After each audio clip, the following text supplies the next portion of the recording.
Super, good. So, good morning, everyone, and a very warm welcome to another QSI intervention CPD event. We are recording today, so for those that aren't in attendance and want to pick up sort of that CPD hours, then please do. It'll be located on the website. Alternatively, Suzanne can send that across if you just notify Suzanne. So this morning, we're delighted to have a speaker with us, Nigel Barr. Nigel is a managing director of Sheffield-based consultancy firm Stradia. Stradia, perfect.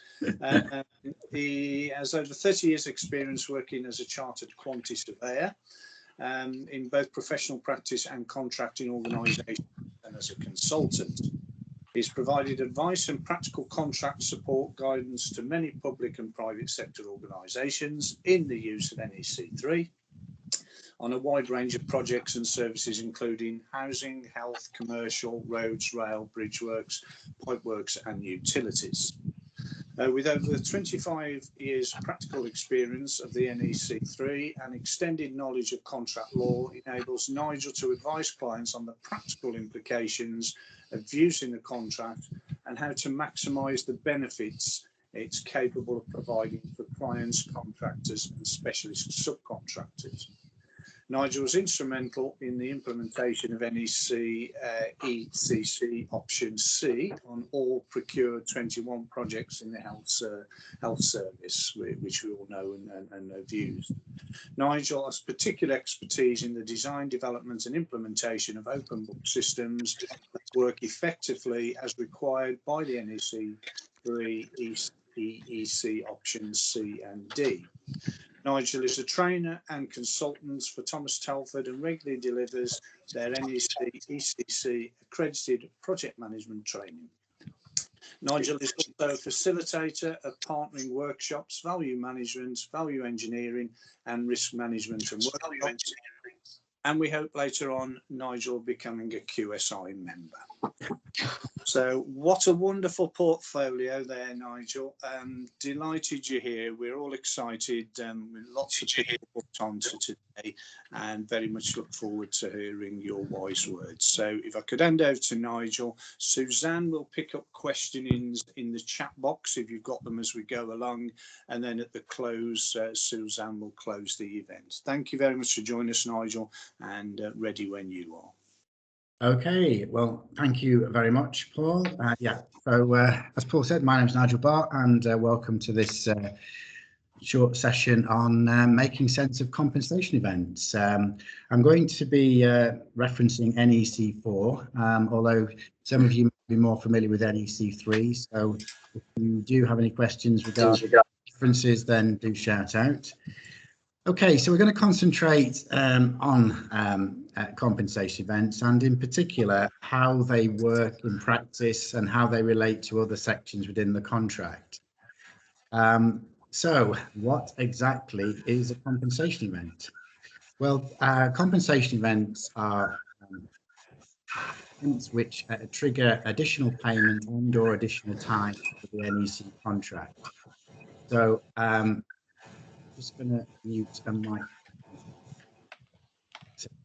So they trigger additional payment and additional time under the contract, and obviously very similar to sort of variation processes in other contracts, except that within the NEC there are very strict timetables, very strict provisions in the contract that must be followed, because if we don't follow these to the letter, then we can find that we have either a sanction applied, such as things become treated as accepted, or the contractor, we may be time barred. So very important that we follow the processes exactly as we have them in the contract.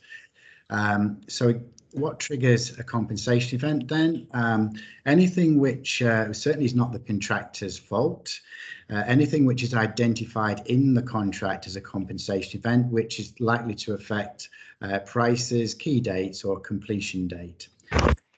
Unlike, say, JCT contracts, where you have provisions dealing with time and provisions dealing with money, under this contract, it all falls to be dealt with as a compensation event, as one set of processes. Compensation events can be either a positive or a negative. However, the ones which could be a reduction to the prices are specifically stated. So not all compensation events can reduce prices, just the ones which have been identified as being able to do that.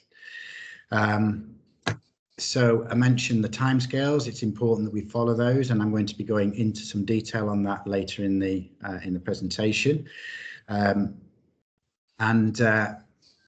I'll also deal with what happens if we don't follow the timescales. So let's start by just having a look at how the compensation event works with the rest of the contract. The people who've used NEC will know that this contract was written by a project manager, a guy called Dr. Martin Barnes, and Martin is a civil engineer and project manager. So a lot of what we're going to see in this contract is around good process and procedure with regard to project management. So we have a program in the contract under section 3, which deals with how the contractor is to present information with regard to progress, and this program is going to be a vital piece of the project manager's toolkit in assessing compensation events. So the program is produced by the contractor and updated regularly, and we're going to see how that interacts then with the assessment of a compensation event. We also have something in the contract called early warnings. Early warnings, again, not entirely unique within the NEC contract. I think certainly some contracts have that as well. But the early warning process, some people get a bit muddled about what that is and what the purpose of the early warning process is. It's simply around problem solving, trying to unlock a difficulty before it becomes a compensation event, or before it causes the issues within the contract. So the early warning process has a significant part to play as well in either reducing compensation events or perhaps ensuring that when the compensation event occurs, the impact has been minimised. So let's just have a quick look at the relationship between early warnings, compensation events. So early warnings usually happen before a compensation event, but they're not. It's not necessary that we have an early warning or notify an early warning before a compensation event occurs. But as I mentioned earlier, that could reduce the impact of an early warning of a compensation event.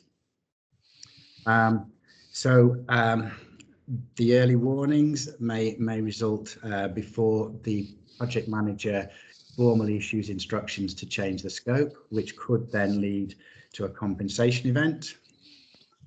The early warning will generally precede a compensation event, but not always. And then, of course, the programme will also have a relationship then with any changes to the scope, which may result in compensation events, which can obviously be reflected in any delays to the project.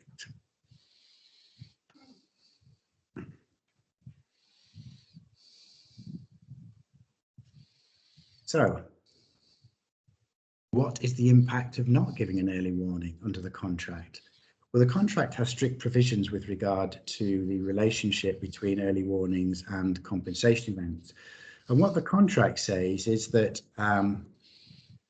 if an early warning is not given and that leads then to a compensation event. So let me give you an example. Let's say, for example, the contractor discovers a high voltage cable in an area of the site where it wasn't shown in the drawings. In that sort of situation, the contractor should notify the early warning. That will prompt an early warning meeting, and that will be attended by the project manager, the contractor, maybe a subcontractor, maybe a utility. They'll discuss the issue and how best to deal with it. From that, then the project manager will issue any instructions that may be necessary. So that allows the project manager then to discuss the issue and come up with the optimum solution. If, however, in my situation, the contractor did not notify the early warning, then got on and decided how they were going to deal with this cable and then notified the compensation event. When it comes to that compensation event, the project manager may well accept that that was in fact a cable that wasn't shown on the drawings and therefore becomes a compensation event. However, if there's no early warning given and the project manager would have done something differently had the early warning been given, had he been given or had she been given the opportunity to discuss it, then the PM can notify the contractor that no early warning was given, and when it comes to assessing the quotation for that compensation event, the project manager can take into consideration that no early warning was given, and had the early warning been given, if the project manager would have done something differently than the contractor did, then that will be the basis for the assessment of that quotation. So it's in the interest, not only for good practice and minimising issues and reducing problems, it's in the interest of the contractor to make sure those early warnings are given.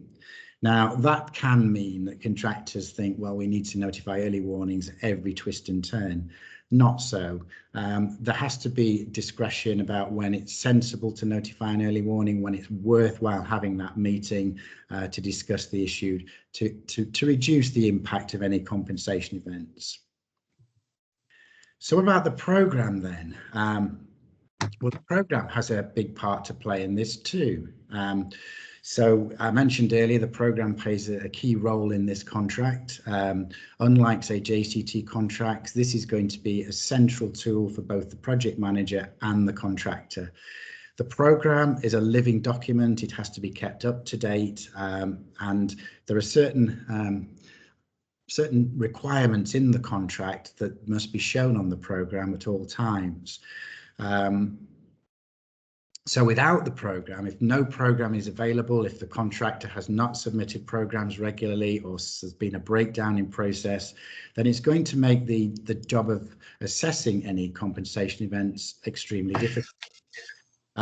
So again, unlike the JCT contracts where the contract says in the opinion of the contract administrator, this contract, there is some science behind how we calculate any extensions to the completion date or section completion dates.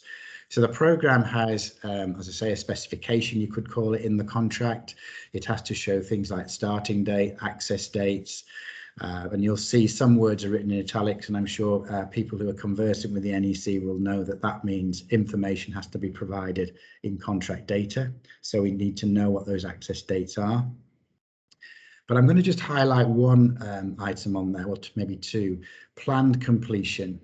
Planned completion has to be shown on the programme. Whether the contractor believes planned completion is going to take place before the completion date or after, we have to see planned completion on that programme, because planned completion plays a principal role in assessing any adjustments or changes to the completion date. Float, well, you'll notice on that list it doesn't mention critical path. Well, in order to show the critical path, we'll need to show float. So they all interrelate. Now, this programme is not just a Gantt chart, it's a collection of documents. It will include method statements, resource schedules. So all the information that the project manager will need in order to make a proper assessment of any time entitlement the contractor may have. It's a collaborative tool. It's for the benefit of both the contractor and the project manager. So very quickly, just to give you sort of edited highlights of what you might see on the programme, what you should see on the programme, is you can probably see a red line running down that, you may be able to see it running down that programme. All the activities, the blue activities, are on the critical path. And it's important that that is shown on the programme submitted by the contractor, so we can define and determine where planned completion will be. In this program, planned completion is shown as ahead of the completion date. So what this is telling us is that the contractor is going to finish early. So what we can also see is on activity 2 and activity 4 that we have some float. So those two activities can be delayed before the impact on the critical path. Now, when the project manager is assessing a compensation event, and I'll just throw this open, who does that float belong to? Does anybody know? Who does the float belong to? Very quick question to you all. Whoever gets there first. Whoever gets there first, exactly right. So whoever needs that float first can use it. So in the case of, let's say, a delay on activity 4, let's say that the project manager has issued an instruction that affects activity 4, and let's say that's a drain run. The project manager wants a new access chamber in that, an additional access chamber in that drain run. That's going to take a week. So if that float is 2 weeks, PM can use a week of that float to take account of that instruction. So when we come to assess that compensation event, it's not going to have any impact on planned completion. Therefore, the contractor is not entitled to any adjustment to the completion date. Also, in consideration of the sort of the commercial impact, there's going to be no time-related charges, no prelims attaching to that compensation event because it's not detaining the contractor on site any longer than planned.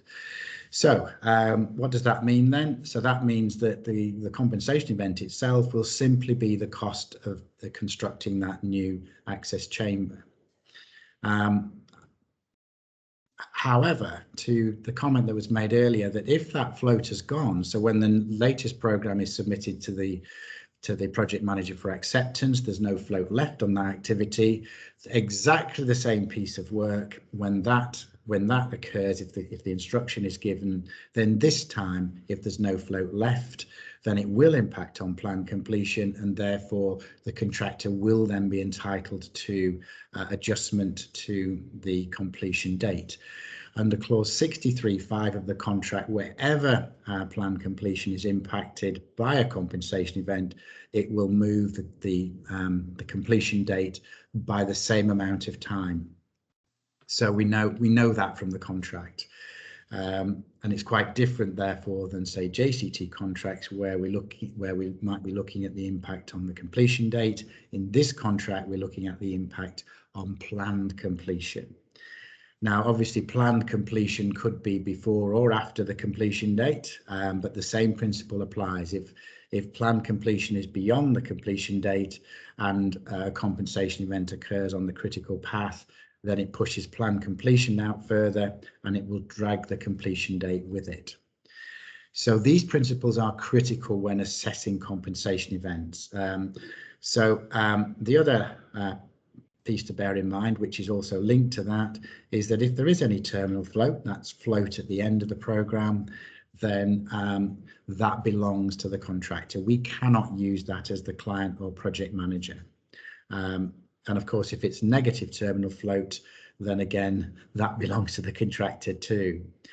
The only other little thing I just want to point out about this program is time risk allowance, and the contractor is to show time risk allowance on their programs to make the program realistic and robust. So any time risk that the contractor feels needs to be built into that program, the contractor must do that and show that on the program. So there's just some principles just to give you a flavour of how this program has such an important part to play in assessing compensation events. And I can say now that if the contractor is not submitting programs, then obviously the project manager needs to step in and make that happen. Maybe an early warning to discuss why the program system has broken down, why the contractor is not submitting programs. Get that moving, because ultimately, here's something for the contractor. If you're not submitting programs, then you lose the right to produce quotations for compensation events. Those will be produced by the project manager, and the project manager's decision on those will be final. So if you are a contractor, it's important that you do submit your programs.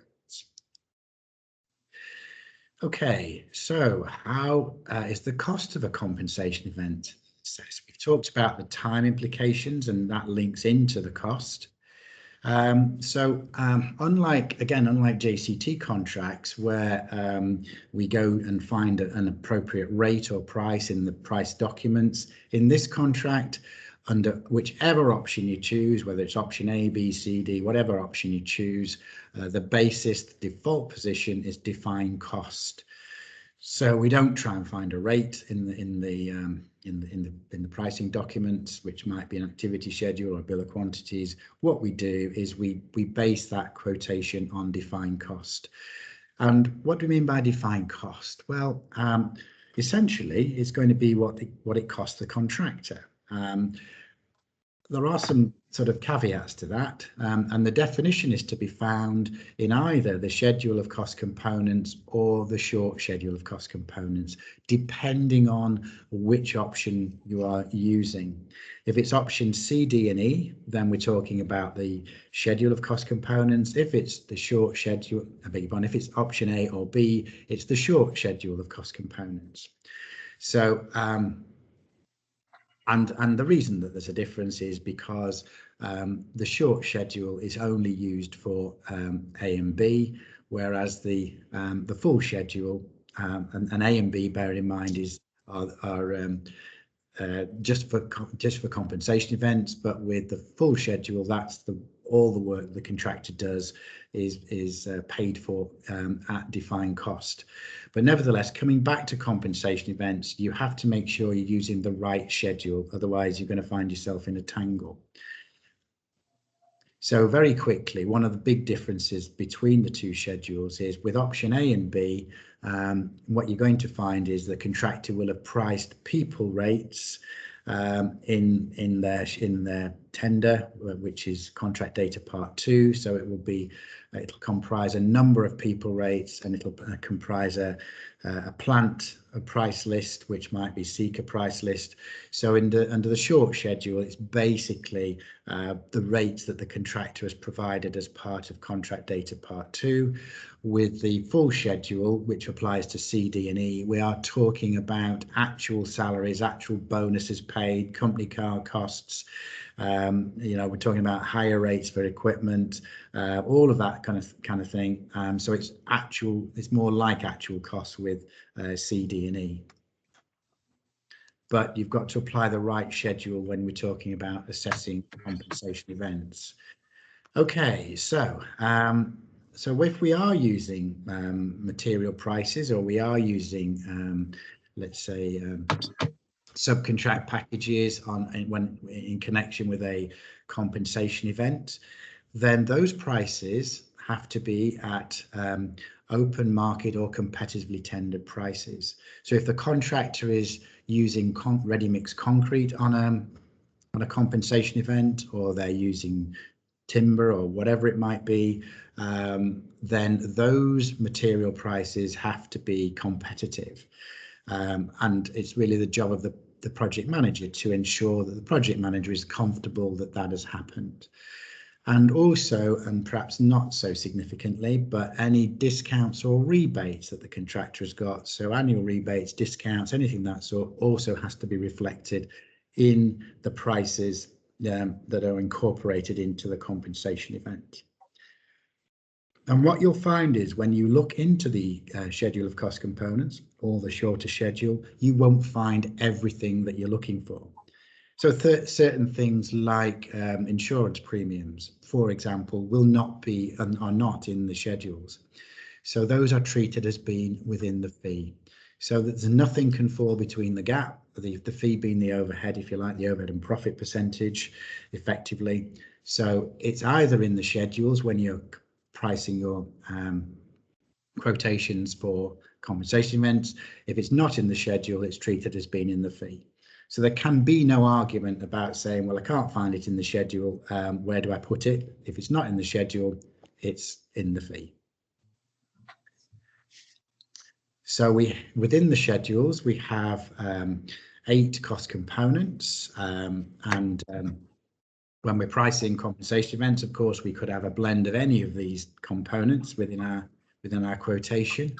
So I've highlighted two in particular that I just want to draw your attention to, which I suppose will be the ones which will potentially form a large part of your quotation. That's people and equipment. And the reason I draw your attention to those is because they're treated slightly differently, because in order for the contractor to include any costs of people within that compensation event quotation, they have to be within the working area. So that means that if it's the site manager, or if it's the site quantity surveyor, they have to be, their place of work has to be within the working area. If they're not within the working area, then they can't be included in the quotation for the compensation event. And that principle applies equally to equipment.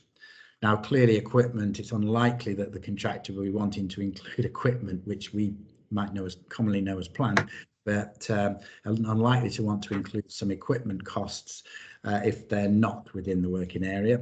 It's more sort of kind of more relevant, if you like, to people, but just as a principle that has to be followed.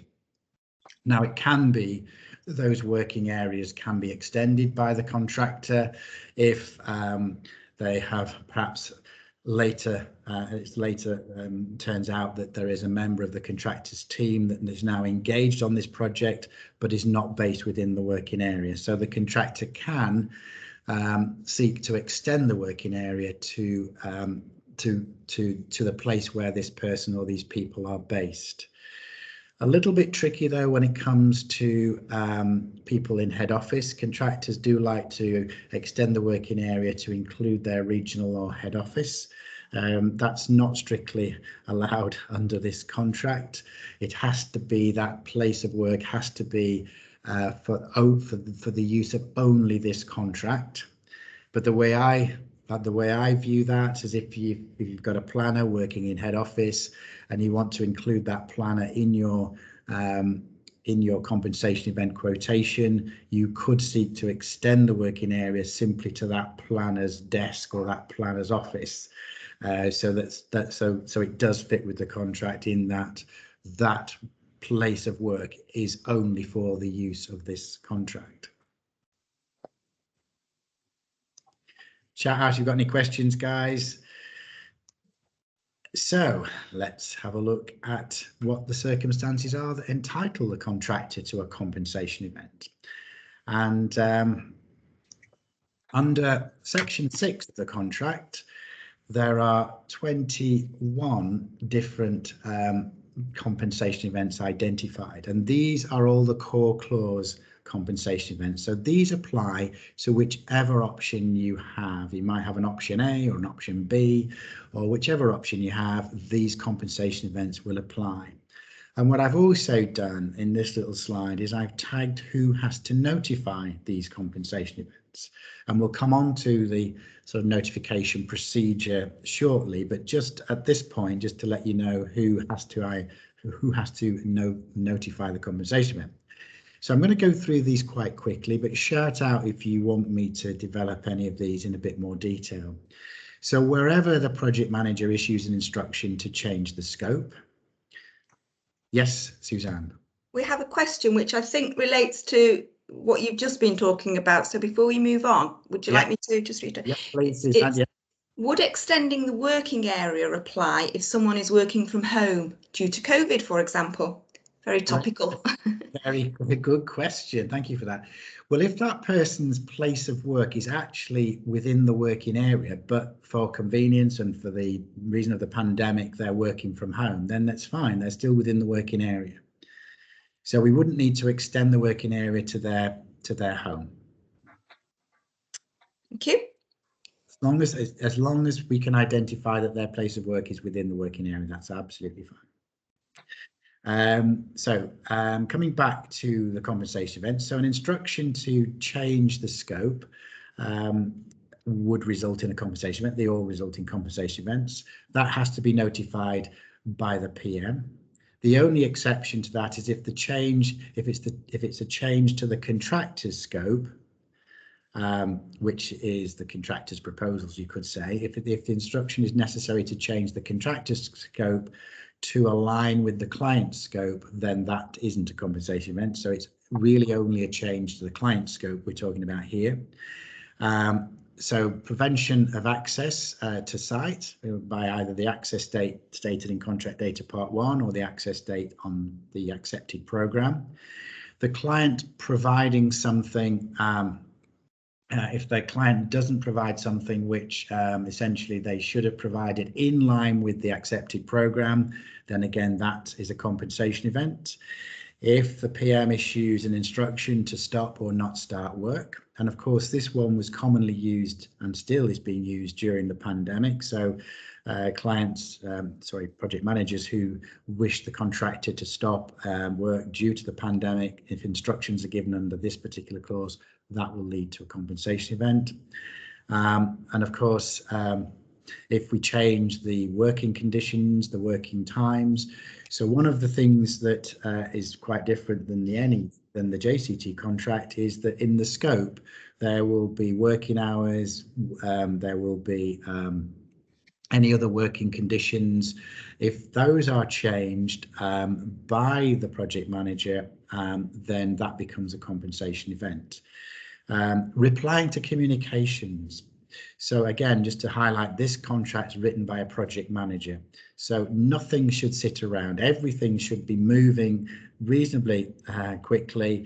And of course, if someone is not replying to a communication in line with the requirements of the contract, so within the period for reply or the specific timescale set out in the contract, then that will become a compensation event.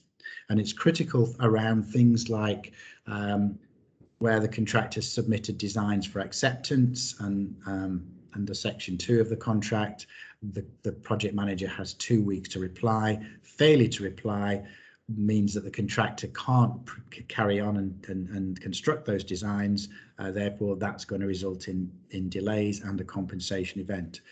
Just an example of how that might work. Objective value, if the project manager issues instructions to deal with some historic relic that the contractor has uncovered, that will become a compensation event. Changing decisions, PM changes a decision. Withholding acceptance for a reason not stated in the contract. So if the PM picks a reason that is not one of the reasons identified in the contract, that will become a compensation event. Instructions to search, this is to do with the role of the supervisor under the contract. The supervisor has powers to open up, test and inspect. If in carrying out that search, it's discovered that the contractor was proved correct, that there was no problem with the works, then it's a compensation event. Additional tests or inspections causing delay. Physical conditions, very different than JCT. If the contractor encounters conditions which differ from those conditions detailed in the site information, then we've got a compensation event. If an experienced contractor would not have expected that change. Weather, again, different than JCT, in that we have, with a weather compensation event, contractor is entitled to time and money here. There are some fairly rigorous tests the contractor has to go through to demonstrate their entitlement. In very short terms, in simple terms, it has to be worse than you would expect on average over a 10-year period in any particular month. And there is some science behind that. Client liabilities, so these effectively are liabilities or risks that the client has under the contract in section 8 of the contract. If the client wants to take over part of the works, they can, and again, compensation event. Client doesn't provide materials and facilities and samples that they required, that they stated that they would provide in the scope. Correction of an assumption, very quickly, I'll just explain that. So under this contract, where the compensation event has been accepted and the quotation is provided by the contractor, which has then been accepted, then that becomes implemented. And we can't change it. We cannot go back and open up what's called an implemented compensation event. It's final and binding. The only way around that is that when the compensation event arises and the PM accepts it is a compensation event, PM notifies the contractor and asks the contractor to include an assumption in their quotation.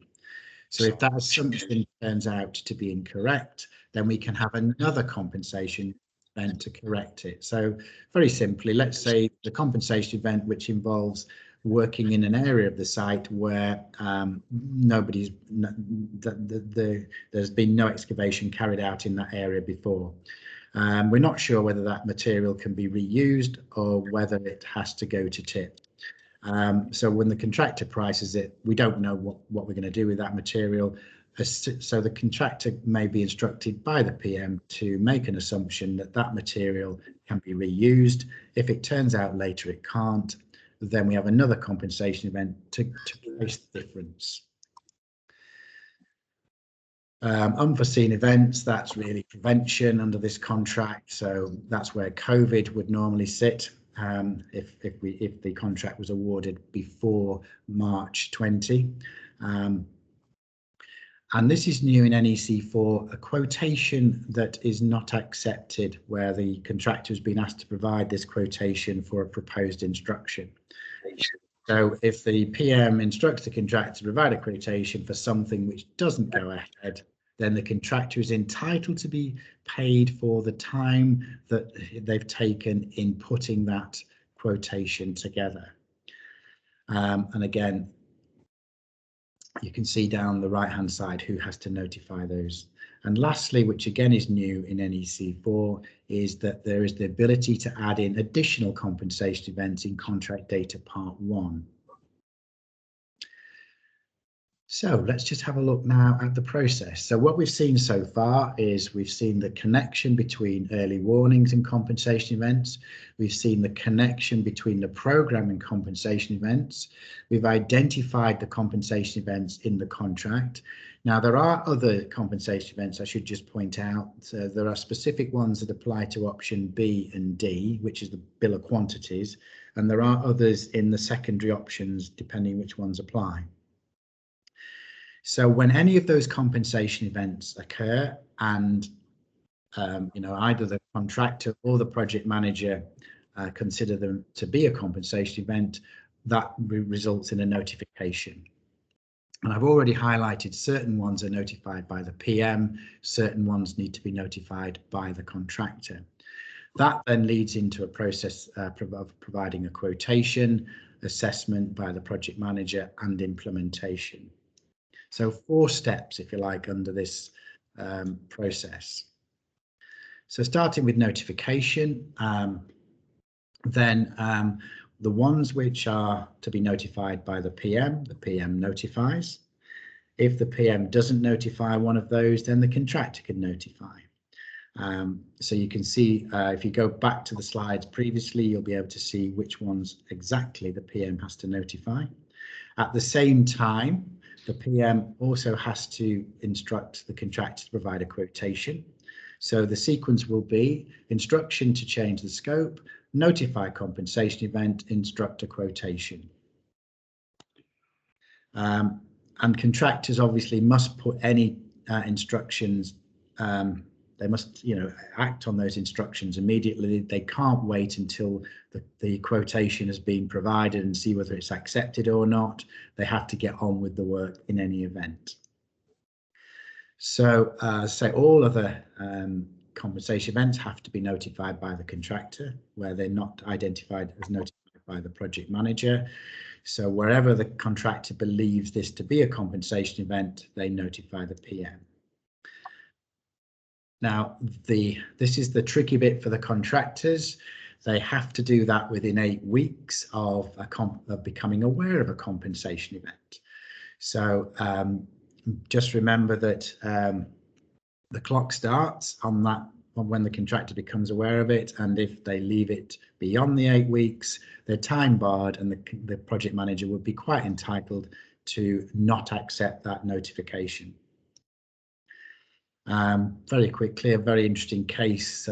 This case has rumbled on for years, actually. There's two parts to this, but this involved Northern Ireland Housing Executive and a company called Healthy Buildings. This was actually a professional services contract, but the clauses are identical to the engineering construction contract, which is what we are discussing at the moment.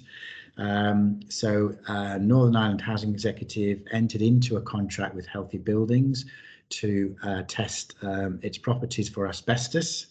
The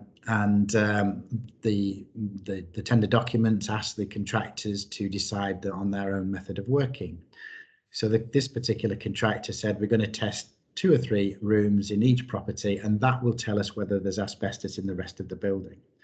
Anyway, shortly after the contract was awarded to Healthy Buildings, that was February, shortly after that, the Northern Ireland Housing Executive issued instructions to the contractor to test every room in every building, and Healthy Buildings got on with that. About 4 months later, Healthy Buildings notified a compensation event saying it's taking us a lot longer and it's costing us a lot more money. Northern Ireland wrote back saying, well, you're out of time. It's beyond the 8 weeks, so you're time barred. And in any event, we don't think it was going to cost any more or take any longer. So Healthy Buildings said, well, hang on a minute, this is not our obligation to notify, it's you. You issued the instruction, not us. So it is. We're not time barred. It was your obligation to notify. Anyway, to cut a long story short, this went to adjudication. Northern Ireland lost that. It went to the High Court.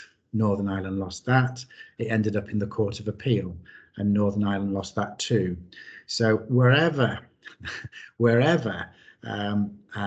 it's an obligation of the PM to notify, the PM must notify, the contractor will not be time barred, and that's been laid down very firmly in this particular case.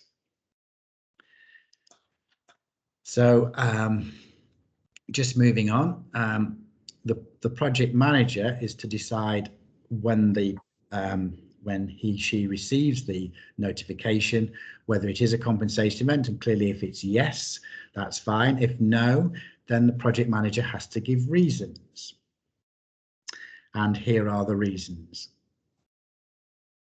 So the project manager has to pick one of those. Now remember what I said earlier, if the PM goes for a reason that's not one of the reasons stated in the contract, then that in itself becomes a compensation event. So the PM has to pick one of these reasons, and you can see that the timescales is in there too. And the PM has 1 week to make that decision, which is not long. The PM just has 1 week to decide whether that notice is a compensation event. It can be extended by mutual agreement with the contractor, but only by mutual agreement, and that agreement has to be reached before the expiry of that 1 week.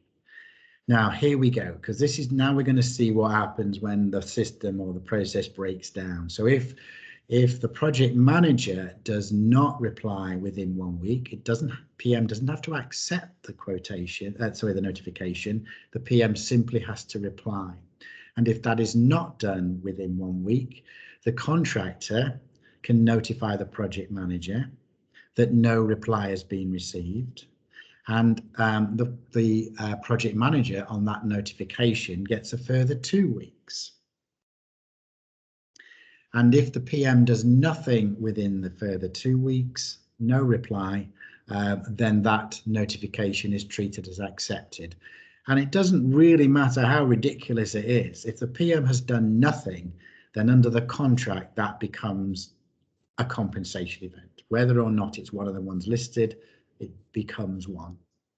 And then the PM is obligated to go to the next stage. So if I've got any PMs listening, project managers listening, just make sure that you do not fall into this trap, because it's going to be a very awkward conversation you have with your client to say that you didn't react to the notification, that you didn't reply, and now what we've got is a compensation event which we would not ordinarily have wished for. So be careful of that. So the quotations, then we move to the quotation stage.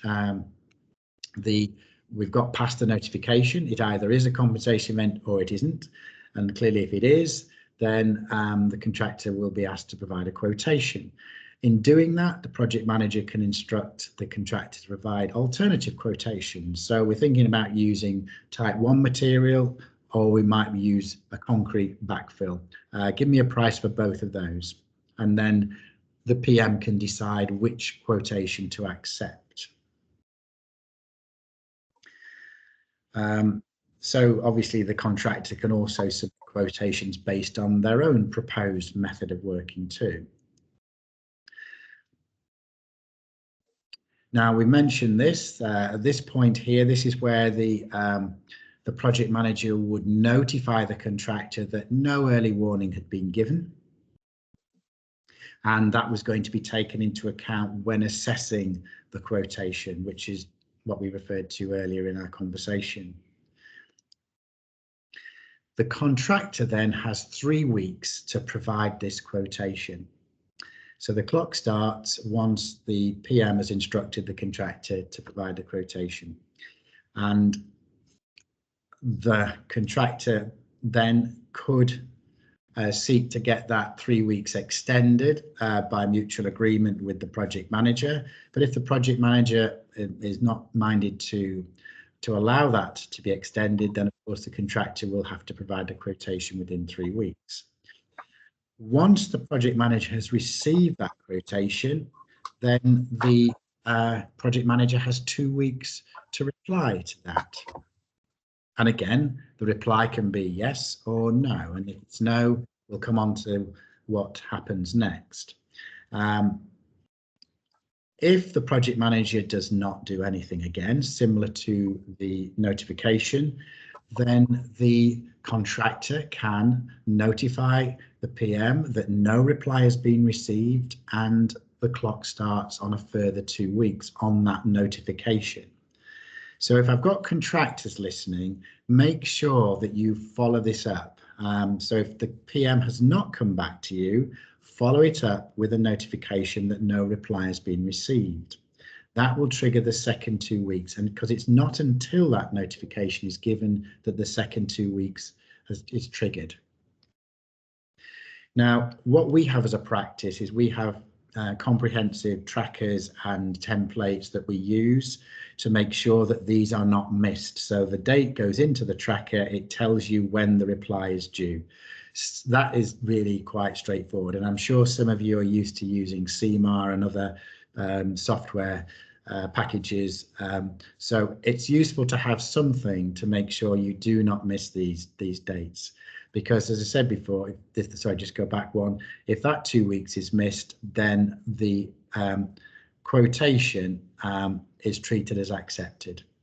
And therefore, again, if you're the PM, you would not want to find that somehow you've managed to accept a quotation by default, because it's going to be a very awkward conversation for you again with your client. And no matter what you do, that's it, it's accepted and it's final. So the contractor may be asked to submit quotations for proposed instructions, which I mentioned earlier. Again, there's a sort of process that attaches to this. The contractor again has to submit their quotation within 3 weeks. If the quotation is accepted, then it becomes a compensation event. However, this time there is no default. So if the PM does not reply to a quotation submitted for a proposed instruction, then it's just accepted that that work is not going ahead. But what it does mean is it becomes a compensation event. The contractor will get paid for preparing that quotation. Now, as we all know, QSs are quite expensive, very valuable individuals. So we want to make sure their time is picked up and is paid for.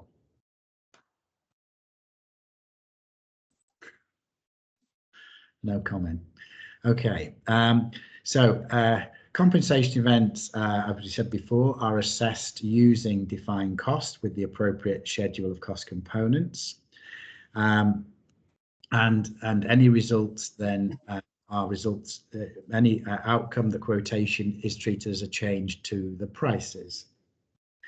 The contractor and the project manager could, by agreement, decide to use lump sum prices or rates if they want to as an alternative to defined cost, and that will be applicable where the compensation event is insignificant, perhaps it's it's not worth going through a full quotation process. We can just use a rate from the price document, the bill of quantities, if it's an option B or D, or if it's option A, we might be able to use one of the activity schedule prices.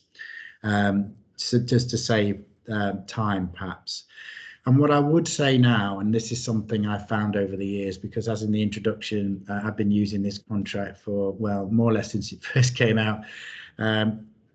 This is much more commercial contract than, say, JCT.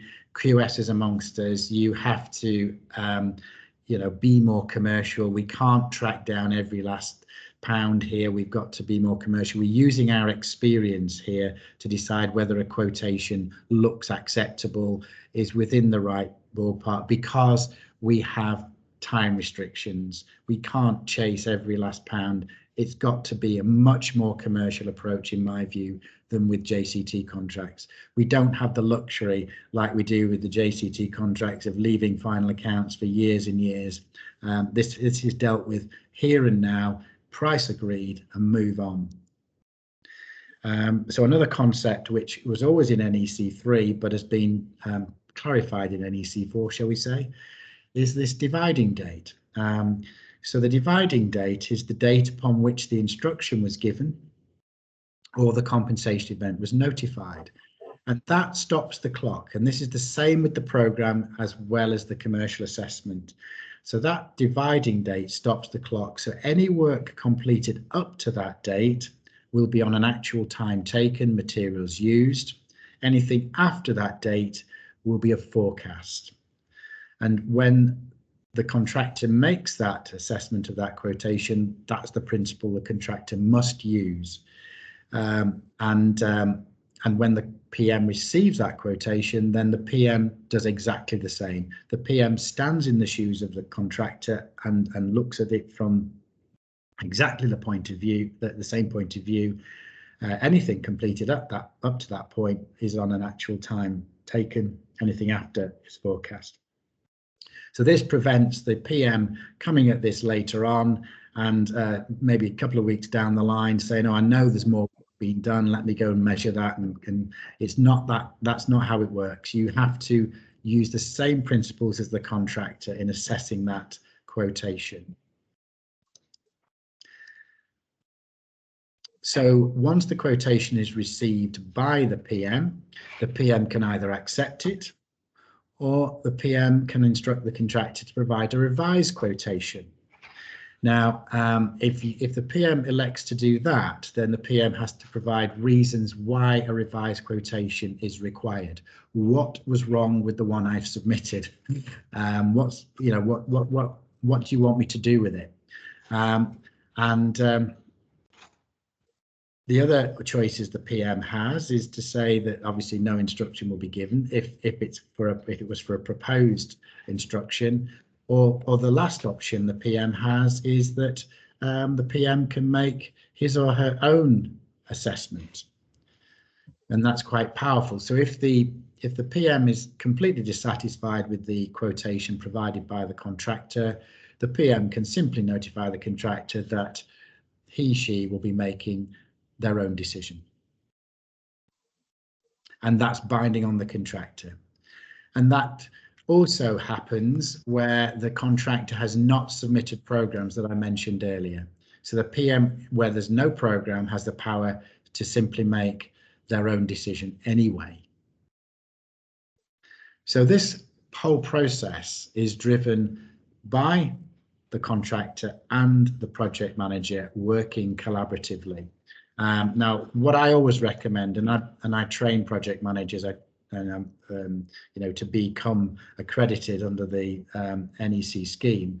What I say to these guys is, why don't you set aside time, say every Friday morning, to meet with the contractor and go through outstanding notifications, outstanding quotations, and in that way you have much better working relationship. We don't have a sort of table tennis match firing quotations backwards and forwards. So I mentioned this, that wherever the PM requires the contractor to submit a revised quotation, the PM must give reasons. The PM then allows the contractor a further 3 weeks to provide that revised quotation.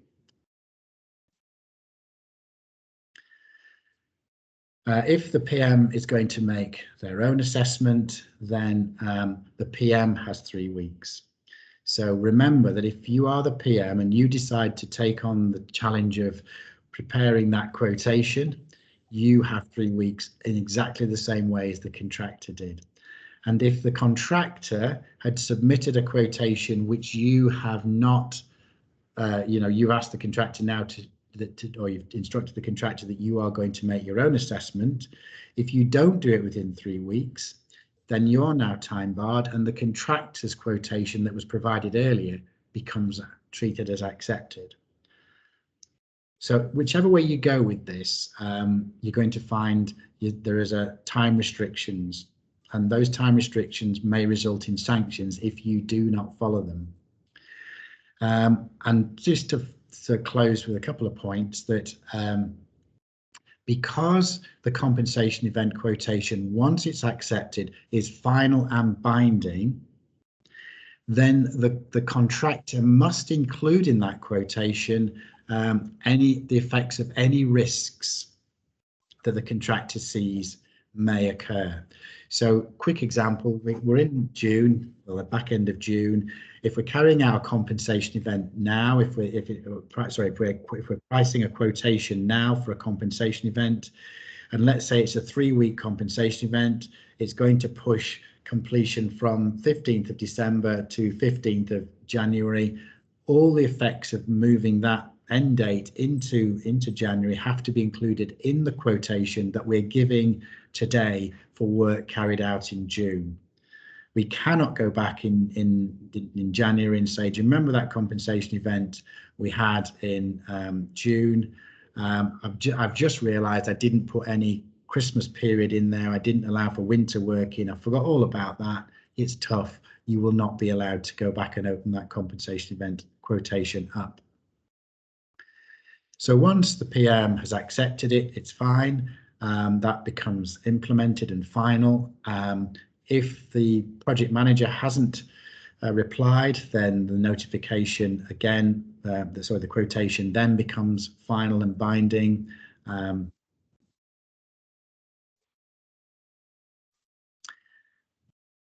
So remember, contractors on the call, that you can't go back and open up a quotation once it's accepted. That's it. It's a bit like a tender. Once your tender is accepted, that's it, job done. So just remember to include risk provisions in your quotations. And we've got a couple of minutes for questions. It's a bit of a quick dash through compensation events, but I'm quite prepared, guys, to stay on the line longer if we've had any questions. I don't have a follow-on meeting, so I'm quite happy to stay longer.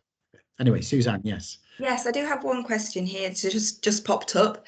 Can the PM and contractor agree to amend a previous CE?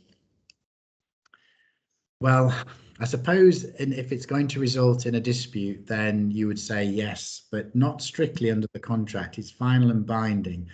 But by mutual agreement, you could do that. But there's no provision in the contract to do that. That would be stepping outside the provisions of the contract, but by mutual agreement, you could. Strictly speaking, arguably, if there's any lawyers on the call, you might need a deed of variation because we're actually stepping outside the provisions of the contract. But I would suggest yes. In the event, if it's going to avoid a dispute, absolutely. Okay. Got a few more popping up now. Yeah. In option E, what Yeah. is the difference between design development and a compensation event? Well, in option E, if design development is part of the scope, if the contractor has design responsibility under option E, then any design development costs will be part of the defined cost under design, under the cost component for design. So it's not a compensation event, it's just part of defined cost is design development. It only becomes a compensation event if it varies from what the contractor is required to do under the scope. Okay. Another question. How is a PM assessment verified as being accurate for the CE? Well, the PM is the decision maker under the contract. So once the PM has decided that what the PM has done is fair and reasonable, and bear in mind the PM is under a strict obligation to act even-handedly, impartially. So the PM has to sit in the middle, if you like, between the client and the contractor and decide on a professional basis what is reasonable, what is fair. They cannot be guided by the client, or sorry, they cannot be persuaded by the client. They have to listen to the client, but the PM's decision is final. There's no arbiter above that unless it goes to adjudication. Okay. Can an adjudicator open up an implemented CE? Yes, an adjudicator could, if the parties are obviously disputing that CE. Okay. Is there any specific changes for compensation events from NEC3 to NEC4? There are a few. I touched on one or two. So there's two new compensation events in the core clauses. That's this quotations for instructions which don't go ahead, and the opportunity to add in additional compensation events. The process for proposed instructions has been clarified a little bit, is much clearer. But it's largely the same. So there are some subtle differences that unless you're kind of used to the two versions, you may not even notice. So they're not hugely different. Okay. And the last one I have at the moment is going back to the working area. Yeah. Does the provision for home working have to be instructed by the PM, or is it implicit given the current circumstances? The contractor can decide, obviously, whether they want their personnel to be based on site or working, from home, bearing in mind all the COVID restrictions. But the key is the working area. The sort of key to this is that person's place of work normally within the working area. The contractor can decide for health and safety reasons or whatever where they want that person to physically be. But if their place of work is within the working area, that's fine. The costs will follow. Yeah. Okay, thank you. That's all I have here in the chat room. I don't know if there's anything else anybody has. Open up your mic, guys. If you've got any questions, just shout out. I'm not rushing off, so if you've got any other questions. Had a few very nice comments here, Nigel, from people having to dash off but saying thank you for an excellent presentation. And I've also been asked if the slides and the recording will be available, to which the answer is yes, we're happy to do that. If you let me know if you need that. And if you do have any questions on the NEC, guys, or you just want to ring up for a chat about an NEC issue at all, there's my contact details. I'm always available for a chat if you want to dig in a bit deeper on any of those issues we've talked about. But thanks very much if there's no more questions. Okay, well, it just remains for me to thank you all for attending. I hope you found that useful. As I say, the recordings and the slides will be available if you want those, and also certificates of attendance. So if you just email me, I can send you any of those things. We're having a break now for the summer, but we'll be back in the autumn with another programme of these short events. Hopefully maybe we'll persuade Nigel to come along and give us another talk. And finally, and most importantly, to thank you, Nigel, for your time this morning and for a really interesting presentation. Thank you very much. And thank you, everybody. Have a great day. Okay. Thank Thanks, you. Nigel. See you later. Cheers. Thanks very much, Nigel. Excellent, excellent you. discussion. Thank you. Cheers. Excellent presentation, Nigel. Thank you. Thank you. Yeah. Well done, Suzanne. Well presented, well delivered. Thank you. No problem. Thank you all. Bye bye. Nigel. That was excellent, Nigel. Thank you. Thank you. Yeah, don't know who's speaking. Yeah, thank you, Nigel. Thank you, Suzanne. Pleasure. Thank you. Yeah, cheers. Bye. Bye. Well done, Nigel. It was Bye. really good. Thank you.